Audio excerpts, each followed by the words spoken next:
네, 정말 한치 앞도 알 수 없을 것 같다라는 주식 상황, 경제 상황 보고 있는데 그 한치가요, 한 3cm 정도 돼요. 정말 눈앞에 안 보이는 상황인 거죠. 요즘 증시 보면 어떻게 되는 거야? 이런 분들 많으실 텐데요. 저희가 쉽고 중요한 얘기만 골라서 쉽게 편하게 전해드리겠습니다. 유진투자증권 이승우 리서치센터장님 나와 있습니다. 안녕하십니까?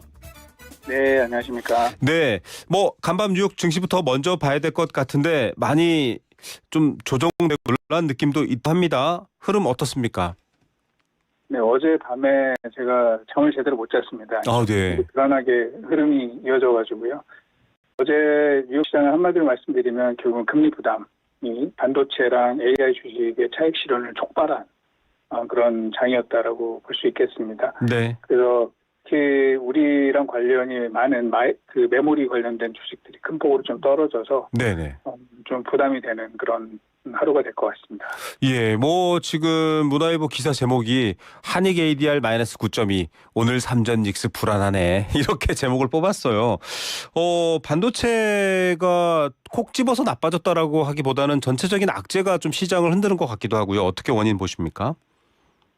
네, 반도체 업체들의 실적 자체 그리고 향후 전망은 오히려 더 긍정적입니다. 네. 지난주에 샌디스크가 인베스터 데이에서 밝힌 내용들을 보면 저희가 알고 있던 내용들보다 훨씬 더 긍정적인 내용들이 많았습니다. 예. 아마 이제 저희가 지난주에도 말씀드린 것처럼 과연 이러한 반도체의 실적 강세를 이 금융 시스템이 과연 담아낼 수 있느냐 이게 관건인데 지금 이 호르무즈 이 긴장이 사실 좀 심화가 되고 그걸로 인해서 유가가 오르고 금리가 좀 많이 올라가면서 네. 그 불안감이 좀 커지고 있는 그런 상황인 것 같습니다. 예, 불안감. 이 시장은 굉장히 사람들의 마음, 투자에 시장에 참여하는 투자자들의 마음에 따라도 많이 움직입니다, 여러분. 이것도 생각하셔야 되고요. 글로벌 채권 쇼크 얘기가 계속 나오고 있습니다. 이게 지금 뭐 쇼크라고 표현하고 있을 만큼 좀 큰 상황인 것 같은데. 실제로 이 채권 시장은 사실 증시와는 약간 시소관계잖아요. 굉장히 악영향을 미친다라고 하는데 어떻게 보십니까? 네, 구조적으로 좀 문제가 있는 건 사실이죠. 각국 정부들이 전부 다 재정을 확대하고 있는 상황에서 국채 발행 수요가 늘고 있습니다. 그런데 이제 거기에 이 AI가 힘을 보태는 거죠.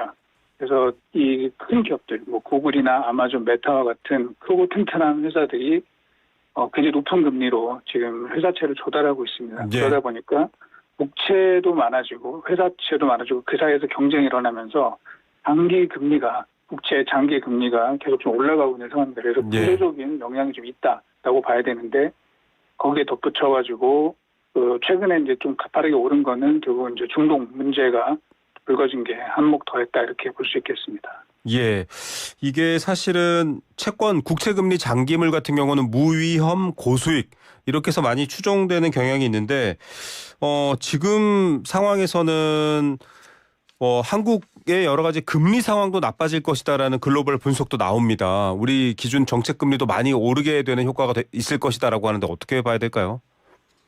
이제 한국이 더 충격이 좀 큰 거는 다 아시는 것처럼 우리가 에너지 수입국이기 때문입니다. 그래서 아까 제가 말씀드린 이 구조적인 문제 이외에도 이 지정학적 리스크가 더 더해졌기 때문에 문제인데요.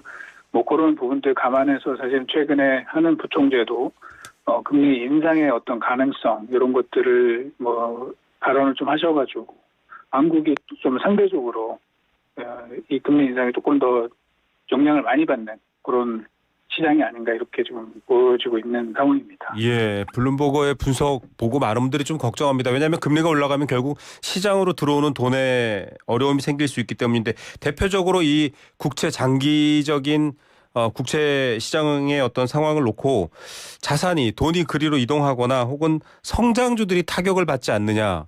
여러 가지 가치가 좀 절하가 되지 않느냐 이런 우려 때문에 당장 우리 국민들이 관심 있어 하는 우리 시장의 주도주들에 대한 우려가 생깁니다. 연결 관계는 어떻게 평가하세요?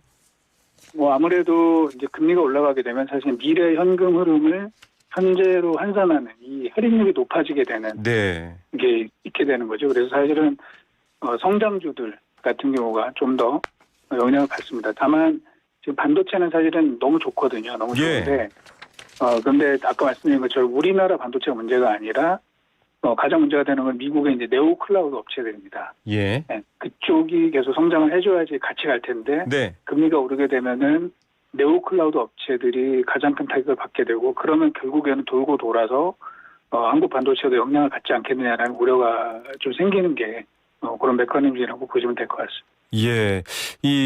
저희가 늘 말씀드리는 캐펙스, 대규모 자본 투자가 있죠. 공장 짓고 반도체 더 만드는 거. 이거 좀 주춤하게 되면 우리도 영향을 받게 된다 이렇게 볼 수도 있고요. 그럼에도 불구하고 요 얘기 많은 분들이 관심 갖고 있잖아요. 10월에 그 이른바 사실은 인공지능에서는 굉장히 뭐랄까요. 대장 같은 엔트로픽. 이 나스닥 상장을 10월 정도에 할 건데 보니까 굉장히 실적도 좋고 뭐 1년 매출이 14배 올랐다. 뭐 1년 새 7배 성장했다. 여러 분석 기사들도 나오고 있거든요. 분위기는 반도체 나빠지지 않을 것 같은데 앞서도 말씀해 주셨거든요. 근데 악재 때문에 나빠지느냐 이런 궁금증이 많은 투자자분들한테 있을 것 같습니다. 너무 좋죠. 사실은 아까 말씀드린 것처럼 국내 업체들도 좀 전망이 좋고요. 미국의 뭐 메모리 업체들도 기존과는 완전히 판이 다른 그런 흐름이 만들어지고 있다고 보고 있습니다. 예. 엔터도 마찬가지고요.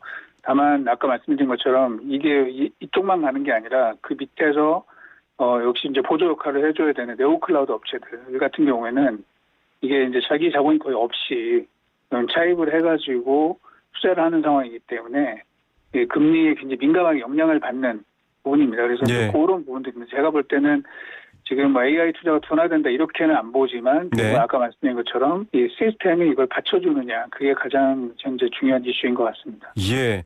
자동차는 더 빨리 달릴 수 있게 됐습니다, 여러분. 근데 도로가 제대로 깔려 있느냐 이거 좀 잘 봐야 되고요. 금융 시스템의 여러 한계점 지금 말씀하신 부분도 얘기했는데 이 많은 분들이 예전에 전통적으로 저도 AI 그 투자도 한번 해보고 있는데요. 나름대로. 어떨 때 보면은 채권을 왜 샀지? 이럴 때가 있는데 그게 보면 사실은 시소처럼 앞서 말씀드린 것처럼 안전자산으로 이동했다가 증시로 왔다 갔다 하는 부분이 있는데 지금의 채권 시장은 앞서 말씀드린 것처럼 금리가 이렇게 오른다는 말은 채권 가격이 떨어진단 말인데 과거의 방식으로 보기에는 조금 이게 안전한 곳으로 이동한다의 개념이 사라지지 않았냐 이런 지적들도 있습니다. 어떻게 봐야 될까요? 채권이 이제 올라가게 되면은 사실은 리스크를 감수하고 주식을 할 이유가 점점 좀 떨어지는 거죠. 네. 지금 아까 말씀드린 미국의 국채 금리 30년 같은 경우 5.3%를 지금 넘어간 상황이고 또 이 아까 말씀드린 빅테크들의 회사채 금리가 거의 6%에 가깝습니다. 예. 그러면 사실은 저희가 마음 졸이면서 주가 변동을 보느니 그러면 그냥 채권을 사겠다 이런 수요가 좀 생길 수가 있어요. 여기다 채권 가격은 금리가 올라가면 떨어지게 되니까 네. 되게 안정적으로 좀 수익을 낼 수 있는 부분들이 좀 있습니다. 그래서 네. 아까 이제 앵커님께서 말씀 주신 것처럼 주식과 채권 시장 간의 계속 시소 관계가 좀 이루어지고 있는 상황인 것 같습니다. 그나마 좀 다행인 거는 어제 이제 미국 그 금리가 5.34까지 갔다가 네. 끝날 때는 거기서 약간 좀 하락을 했습니다. 예. 결국은 그 정도 금리가 되면은 이 채권을 사고 싶은 그 디맨드가 생긴다는 거고요. 이제 그만큼 현재 투자 심리 자체는 아직 완전히 죽은 것은 아니다 이렇게 봐야 될 것 같습니다. 예, 채권 가격이 떨어져도 또 이자에 대한 부분들 여러 기대가 있고 이런 상황이군요. 이게 많은 분들이 사실 정확한 메커니즘은 모르시기 때문에 좀 제가 풀어서 설명해 드리면서 얘기를 하는 거고요. 그런 상황이 지금 계속되는데 결국 어떤 분들은 AI 관련해서 계속 과거 닷컴 버블을 얘기를 하면서 결국은 아무리 변동이 치열해도 쥐고 있고 버티는 사람이 승자라는 걸 봤기 때문에 이 분위기가 계속 갈 것이다. 그러니까 이쪽 부분에 투자하신 분들은 좀 장기적으로 나중에 고점을 다시 전고점을 회복할 걸 기대해 봐야 된다. 이런 분석을 하시는 분들도 있습니다. 이 분석에 대해서는 어떤 입장이세요?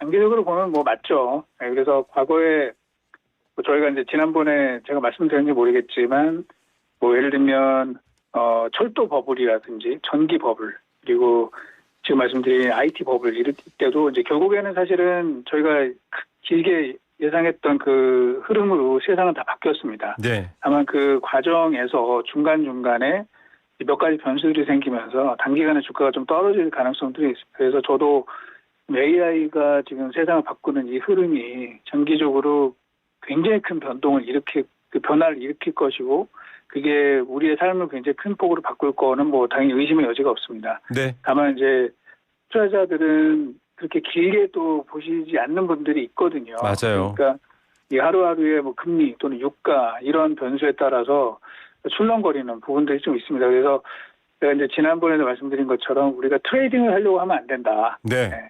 인베스터가 되는 입장에서 좋은 기업의 뭐 주주가 된다 이런 식으로 접근하시는 게 결국은 승리할 수 있는 그 길이 아닌가라고 말씀드리고 싶습니다. 예, 원론적이지만 또 가장 맞는 답이기도 하고요. 현재까지는. 오늘 말씀 잘 들었습니다. 네, 감사합니다. 네, 유진투자증권 이승우 리서치 센터장이었습니다. 여러분, 알고 계셨나요? 우리가 분리배출한 페트가 모여